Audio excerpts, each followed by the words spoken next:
정부 같은 경우에는 전체 유통금 중에 60%에서 70%를 이 뒷금 형태로 보고 있어요. 그러니까 대표적으로 양성화되지 않은 시장이 바로 이 금시장인 거죠.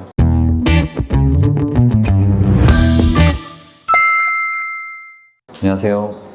세무법인 스타텍스 윤현동 대표 세무사입니다. 오늘은 요즘 핫 이슈인 금에 대해서 잠깐 알아보겠습니다. 금에 대한 기초 상식이라고 할 수 있겠는데, 일단 금이라고 하면 대표적인 안전재산이잖아요. 그래서 금 거래에 대한 관심이 높으신데, 금 거래할 때 주민번호 제공이 된다고 아시는 분들이 많아요. 그래서 주민번호 제공이 의무인지에 대해서 먼저 잠깐 알아보고요. 그 다음 궁금한 점 순차적으로 한번 확인해 보겠습니다. 일단은 금 거래 시 주민번호 제공이 의무인가? 우리 개인정보보호법이라고 있잖아요. 그게 2014년 8월 7일부터 시행이 됐거든요. 다만 계도 기간이 있어갖고 실제로는 2015년 2월 6일까지가 이제 계도 기간이었어요. 그래서 2월 7일부터 시작이 됐는데, 주민번호 뒷번호까지 풀넘버를 수집하는 거는 과태료 대상이에요. 과태료가 3천만 원 이하다 보니까 굉장히 세거든요. 근데 이 금은방을 운영하시는 분들은 작물 취득세가 굉장히 크고요. 이건 이제 중과실에 들어갈 수도 있는 문제예요. 그래서 항상 금을 거래할 때는 이게 작물이 아닌지 이제 확인을 하게 돼 있고, 상대방의 인적사항을 확보를 해서 문제가 됐을 때 수사기관이나 이런 데 제공을 하려고 수집을 하고 있습니다. 근데 풀넘버를 제공을 못 하잖아요. 그래서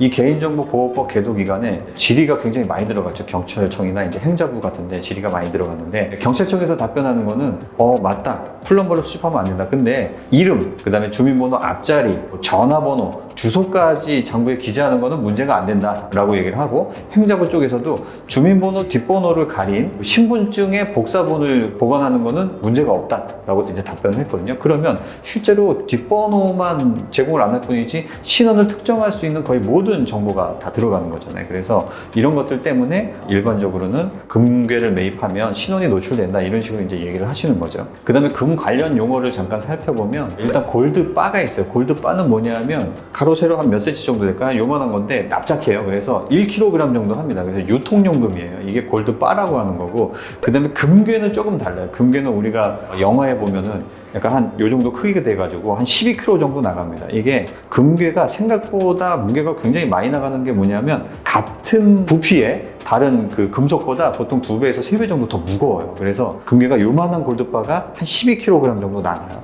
요게 이제 금괴라고 하는 거고, 금괴 같은 경우에는 우리가 보통 알고 있는 건 사다리꼴이죠. 왜냐면 007 제임스 본드 같은 데 보면은 금괴 형태가 사다리꼴로 나오는 거고, 그 다음에 기타 우리가 어렸을 때 영화 볼 때 금괴를 뭐 훔치는 도둑이나 이런 데 보면은 대부분 다 사다리꼴 형태로 돼 있거든요. 근데 미국은 직사각 형태로 돼 있어요. 직사각형 형태여야 조금 더 작은 공간에 많이 쌓을 수가 있거든요. 공간 활용도가 좋다.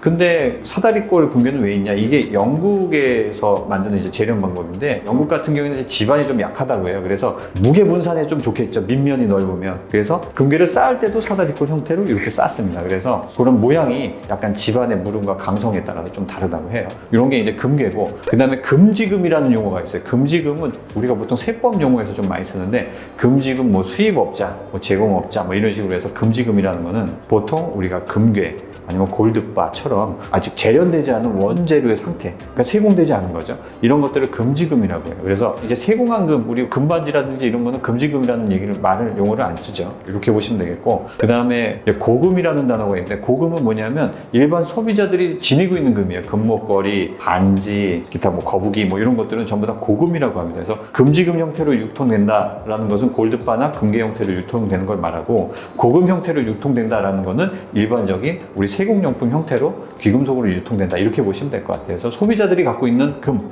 이게 고금입니다. 그 다음에 뒷금이라는 용어가 있는데, 뒷금은 뭐냐면 약간 음성적인 금이죠. 그래서 부가가치세를 내고 이제 정상적인 유통이 아니라 현금가로 해서 실질적으로 우리 금은방 같은 데나 아니면 저기 뭐 으슥한 곳에서 유통되는 이런 것들을 이제 뒷금이라고 해요. 그래서 우리 지하시장에서 유통되다 보니까 아무래도 세금 부가세를 탈루한 후에 세금이라서 일반 금보다는 좀 싸죠. 정부 같은 경우에는 전체 유통금 중에 60%에서 70%를 이 뒷금 형태로 보고 있어요. 그러니까 대표적으로 양성화되지 않은 시장이 바로 이 금시장인 거죠. 악금이라는 용어가 또 있는데, 뒷금의 반대말이겠죠. 악금은 정상적으로 부가가치세 납부하고 유통되는 양성화된 금을 얘기합니다. 그리고 막금, 막걸리 할 때 막 있죠. 막금이라는 용어 있는데, 막금은 뭐냐면 골드바나 우리 금괴처럼 재련되지 않고, 뭐 1년 번호도 당연히 없겠죠. 임의로 주물된 주물금을 말하는 거예요. 그게 막금이라고 합니다. 그래서 우리가 일반적으로 유통될 때 금괴냐, 그래서 골드바냐, 아니면은 세공용품이냐, 막금이냐 이런 것들이 우리가 살 때는 각각 가격이 달라요. 근데 우리가 팔 때는 다 똑같습니다. 무게 달아 파는 거예요. 다 순금이기 때문에. 그래서 막금 형태도 투자 목적에서는 일반적인 금하고 크게 차이는 없다. 이렇게 보시면 될 것 같습니다.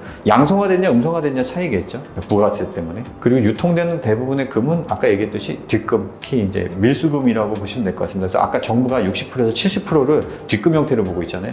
우리나라는 금 생산이 지금 거의 되지 않고 있기 때문에 유통금의 대부분은 수익금, 그 중에서도 이제 밀수금이 상당히 많다고 그렇게 얘기를 하고 있습니다. 그 다음에 우리가 이 밀수금 얘기를 잠깐 했는데 관세청이 봤을 때 왜 밀수금이 싸고 이 가격 구조가 어떻게 돼 있느냐 이거를 좀 잠깐 보면 일단은 금 본래 가격이 있을 거잖아요. 밀수라는 건 이제 해외에서 갖고 오는 거니까 예를 들어서 동남아시아에서 갖고 온다고 해요. 그러면 정상적인 방법으로 수입하는 것과 밀수를 하는 금의 가격 차이를 비교해 보면 밀수금 같은 경우에는 금 본래 가격이 있을 거잖아요. 근데 보통 이런 사업을 하려면 일단 금을 밀수를 하려면 금을 사야 되겠죠. 그래서 금을 살려는 그 쩐주가 있을 거예요. 이 쩐주가 돈을 대고요. 이 돈을 금으로 환가를 합니다. 여기에 대해서 환전 비용이 조금 더 들고요. 그 다음에 이거를 한국으로 들여와야 되겠죠. 그러면 운반 비용이 뜬대요. 이게 한 1.5% 정도 또 추가적으로 든다고 합니다. 거기에다가 마진이 한 2%에서 3% 정도 붙는데요. 생각보다 많이 붙지는 않아요. 왜냐하면 지금 2025년 2월 18일 현재 기준으로 금 시세가 1kg짜리 골드바가 한 1억 5,300만 원 정도 하거든요. 여기에 3% 붙여봤자 500만 원이 채 안 됩니다. 물론 하나만 밀수하진 않겠죠. 여러 개를 하겠죠. 하지만 생각보다는 그 위험 부담에 비해서 마진이 크게 붙지는 않는 구조예요. 그래서 실질적으로 금의 원재료 가격에 비해서 한 105에서 106% 정도가 밀수금의 시세라고 이제 관세청에서 보고 있는 거예요.